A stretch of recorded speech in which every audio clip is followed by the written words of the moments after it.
Hai semuanya, ketemu lagi dengan saya Bayu Dardias Kurniadi, dosen Politik Pemerintahan Divisi Pol Universitas Gadjah Mada. Hari ini saya ingin berdiskusi tentang salah satu study skills, yaitu terkait dengan ujian skripsi, baik itu online maupun offline. Anda yang sampai ke channel ini dan mencari tentang ujian online, sekali lagi saya ucapkan selamat.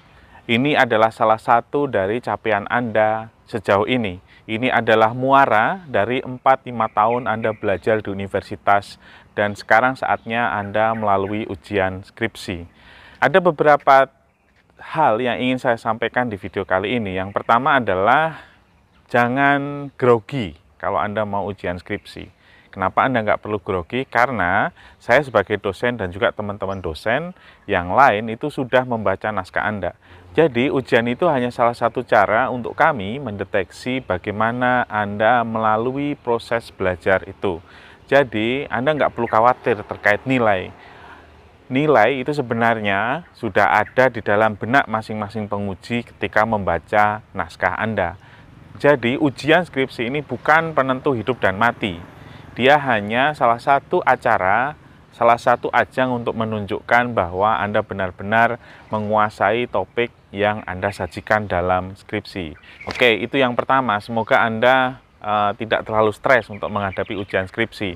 Jadi nilai Anda itu lebih banyak ditentukan oleh tulisan Anda, bukan pada saat presentasi Anda besok atau lusa atau minggu depan. Yang berikutnya yang juga nggak kalah penting, apa saja sih kira-kira pertanyaan-pertanyaan yang muncul pada saat ujian? Apa saja sih kira-kira keisengan penguji ya untuk mengetes Anda, kira-kira begitu.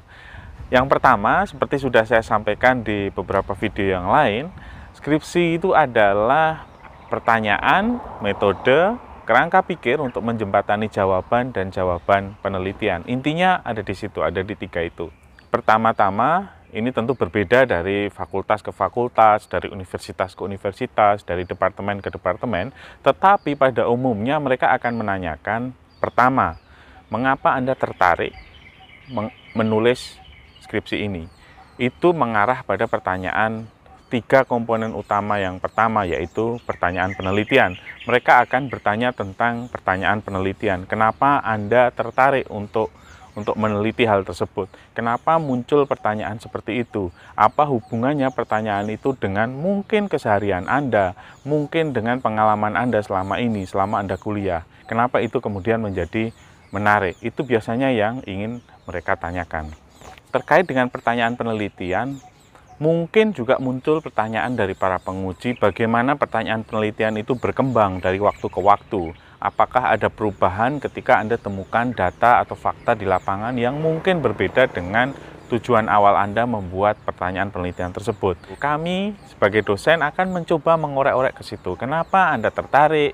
Kenapa ini menjadi fokus kajian Anda? Apanya sih yang istimewa? Apa kira-kira kontribusinya mungkin untuk tesis dan disertasi ya? Apa kontribusinya kepada ilmu pengetahuan? Kadang-kadang dalam proses pembuatan skripsi, tesis, dan juga disertasi, kadang pertanyaan itu berkembang, evolve. Jadi seiring dengan temuan-temuan Anda mungkin semakin mengerucut dan mungkin akan semakin sempit, semakin narrow tapi semakin dalam. Jadi pertanyaannya akan seputar bagaimana pertanyaan penelitian itu menarik, membuat Anda tertarik, dan kemudian bagaimana dia berkembang. Itu yang pertama. Yang kedua terkait dengan metode. Mereka umumnya akan bertanya apa metode yang Anda gunakan untuk menjawab pertanyaan penelitian tersebut. Jadi umumnya akan bertanya di seputar, misalnya ya, kalau Anda memilih, kalau di ilmu-ilmu sosial misalnya di penelitian kualitatif dan kuantitatif, pada penelitian kuantitatif misalnya Anda diminta untuk menjelaskan secara detail mulai dari pertanyaan penelitian, kemudian hipotesis, kemudian teknik-teknik pencarian data sampai basis analisis data. Jadi seluruh pertanyaan terkait dengan metode itu biasanya kecenderungannya akan selalu ditanyakan dalam ujian skripsi, tesis, dan disertasi. Itu menjadi salah satu pertanyaan-pertanyaan kunci yang di situ. Nah, kadang seringkali ketika Anda menyampaikan ketertarikan Anda terhadap pertanyaan penelitian, dan kemudian ketika Anda menjelaskan metode, mungkin ada ketidaksinambungan. Nah, ini yang ingin dicek. Misalnya, Anda ingin meneliti tentang perilaku pemilih di kabupaten atau kota tempat Anda tinggal. Tetapi di sisi lain, perilaku pemilih itu diukur dengan cara-cara yang lazim digunakan dalam studi antropologi. Padahal kalau kita biasanya ya, kalau untuk perilaku pemilih ini pakai enlarge, menggunakan metode-metode kuantitatif. Misalnya ini seringkali nggak nyambung di sana. Jadi kita ingin mengecek apakah ada kesinambungan antara pertanyaan penelitian dengan metode yang digunakan. Para penguji juga akan bertanya secara lebih spesifik terhadap teknik-teknik tertentu yang Anda gunakan untuk mendapatkan data. Bagaimana ketika Anda melakukan wawancara, misalnya, atau berapa orang informan yang Anda dapatkan dan informasi apa yang Anda gali dari sana, apakah interviewnya modelnya structured atau unstructured, semacam itu yang ingin ditanyakan. Sekali lagi, pertanyaan terkait metode ini berhubungan dengan kesinambungan dari pertanyaan penelitian atau rumusan masalah yang Anda paparkan di awal tadi. Yang ketiga adalah pertanyaan terkait dengan data.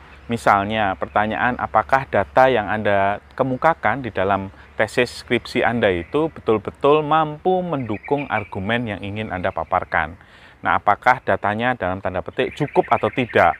Terus sumbernya dari mana? Etikanya kayak gimana ketika mendapatkan data? Ketika merekam, Anda minta izin nggak untuk direkam? Semacam itu. Anda tidak diperkenankan secara etik penelitian untuk merekam secara sembunyi-sembunyi.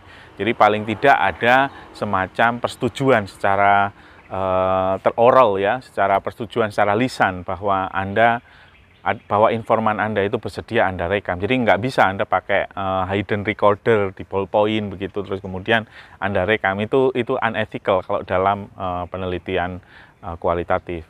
Jadi sekali lagi data ini dipertanyakan untuk memastikan bahwa argumen yang Anda sampaikan atau temuan yang Anda sampaikan ini didukung oleh bukti-bukti ilmiah, bukti-bukti akademik yang memang betul-betul valid, kira-kira begitu. Kalau ada bukunya diterbitkannya apakah diterbitkan oleh terbitan-terbitan terkemuka. Kalau misalnya, terus kemudian pertanyaannya bisa menjadi sangat detail. Apakah teknik-teknik referensi yang Anda gunakan untuk mereferensi bahan-bahan dan temuan-temuan itu sesuai dengan kaidah akademik. Semacam itu. Jadi pertanyaannya terkait data itu bisa menjadi sangat teknikal. Yang berikutnya yang pasti akan ditanyakan adalah terkait dengan temuan. Apakah temuan Anda itu menjawab pertanyaan penelitian? Apakah temuan Anda itu menjelaskan rumusan masalah yang Anda sampaikan di awal? Jadi sekali lagi ada 3 kata kunci, 4 ya kalau mulai ditambah dengan kerangka pikir. Jadi Anda jelaskan, kalau Anda presentasi, Anda jelaskan bagaimana Anda sampai pada pertanyaan penelitian. Bagaimana kemudian metodologi yang digunakan untuk menjawab penelitian itu. Apa kerangka pikir atau framework, theoretical framework yang digunakan untuk memandu temuan Anda menjadi sebuah argumen yang menjawab pertanyaan penelitian. Jadi kira-kira alurnya demikian. Namun seringkali kalau Anda betul-betul bagus dan pertanyaan-pertanyaan itu sudah Anda jelaskan dalam presentasi, ya penguji bisa bertanya apa saja.